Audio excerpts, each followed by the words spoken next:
Très bien, voyez-le. Donc, on a parlé tout à l'heure ouverture de bouche. Pour faire un A, on ouvre plus que pour faire un I. Il y a aussi des différences dans la position de la langue. Bon, ça, on en a un peu parlé. Et puis, il y a des différences dans les lèvres que souvent vous n'utilisez pas pour vos lèvres. Donc, on va faire... Si, u, i, u,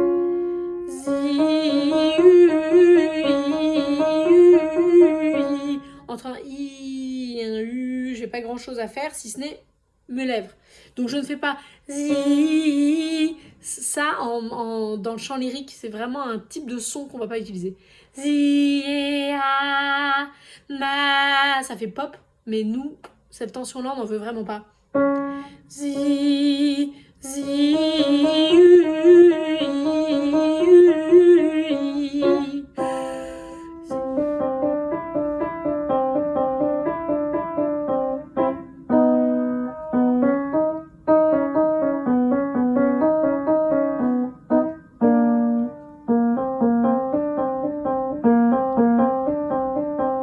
Toujours pas pianiste.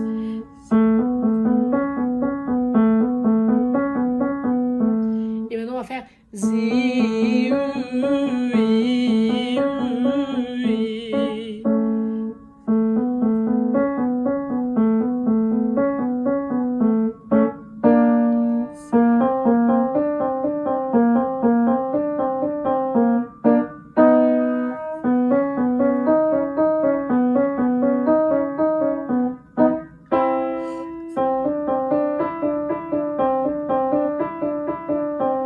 Et faites-moi za.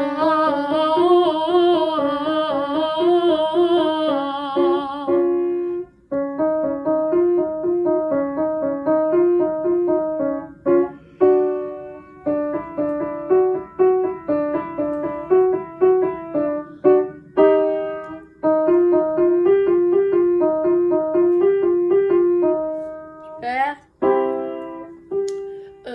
Et on va faire, pour finir, sur... non, pas pour finir, mais... mi, zi, directement i.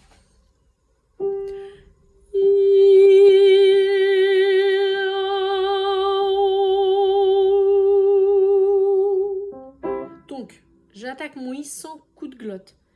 Je rappelle, il y a 3 manières de commencer un son. On peut soit utiliser les muscles autour des cordes vocales pour d'abord les fermer, comme quand on fait ha, et je vais et ça s'appelle un coup de glotte. On ne veut pas faire ça. Ce n'est pas une manière saine du tout. On oublie. Une autre manière, d'abord j'envoie de l'air, les cordes vocales sont à peu près ouvertes. Pas bon non plus. Pas bon. Pour plein de raisons. Et notamment parce que voilà, ça m'oblige. Ce qu'on veut, nous, c'est que les cordes vocales soient complètement passives. Enfin, elles sont de toute façon passives, mais que je veux dire, les muscles autour soient complètement passifs. C'est le fait d'envoyer l'air à la bonne pression qui fait qu'elles vont rentrer en vibration. De la même manière que quand vous soufflez sur un brin d'herbe, il entre en vibration. Quand... Bon, elles sont deux. C'est pas la vibration de l'une qui produit ça, c'est de l'une contre l'autre. Et donc, je pense à la note et je fais la note. C'est le miracle du son. Et j'ai une prof qui parle de naissance du son au lieu d'attaque. J'ai un prof qui parlait de point de contact. Et je rappelle aussi que quand on commence un son, il y a déjà de l'air au niveau des cordes vocales. C'est comme quand vous ouvrez une bouteille qui est pleine. Quand vous l'ouvrez, c'est prêt à sortir. Il n'y a pas besoin d'envoyer le son. Enfin, c'est pas tout à fait comme une bouteille, mais donc il y a de l'air partout. Si, plutôt. Quand vous avez un ballon de baudruche et que vous tirez dessus pour faire vous n'avez pas besoin de pousser pour qu'il y ait de l'air. Là, vous le pincez, il y a de l'air dans tout le ballon de baudruche. Tout d'un coup, vous tirez, l'air s'écoule. Donc c'est pareil. Là, je pense... Pas tout à fait pareil non plus, parce que là, dans le cas du ballon de baudruche, on a fermé. Justement, nous, on veut pas faire ça. Bon, peu importe, il y a déjà de l'air. Donc je pense à la note.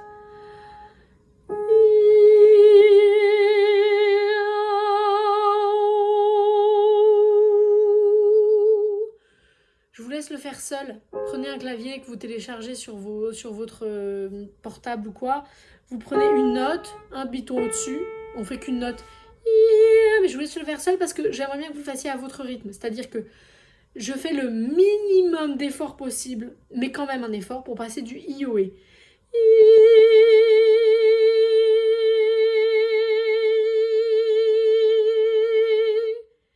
Tout ce que je peux ne pas bouger, je le bouge pas, non pas en le coinçant, mais en le laissant tellement libre que ça va pas se mobiliser avec.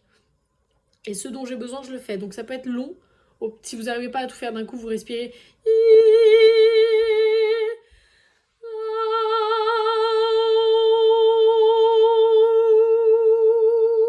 Donc je vais mobiliser mes lèvres, ma langue. C'est parti de ma langue. N'hésitez pas, on l'a beaucoup fait. Vous dites I. Vous faites une photo mentale de votre langue. I. Qu'est-ce qu'elle touche, avec quoi elle est en contact. Et on voudra pareil. Pareil pour E. A. D'ailleurs, il est mieux mon hack tout à l'heure. Parce que voilà, bon, photo mentale de. Vous savez parler de ce que vous faites en parlant et on le réutilise. Attention, dans votre checklist des voyelles, quand le son est pas beau ou que vous avez du mal à chanter, dans les raisons, il y a beaucoup les lèvres. Hein, si je n'utilise pas mes lèvres pour produire des sons qui ont besoin des lèvres, comme le O, le OU, le U, le E, le E, le A, et ben du coup, je vais mobiliser d'autres muscles qui normalement sont tranquilles, ne sont pas utiles pour former cette partie-là du son, genre la langue. O, I, A, O, E, A, O. Pour faire un O, O, sans bouger les lèvres, je suis obligée d'aller appuyer. C'est comme ça. Je fais pas exprès, mais si je me dis ne bouge pas les lèvres et que je veux faire O, ça va faire ça. I, A, O. Je vous laisse faire ça tout seul.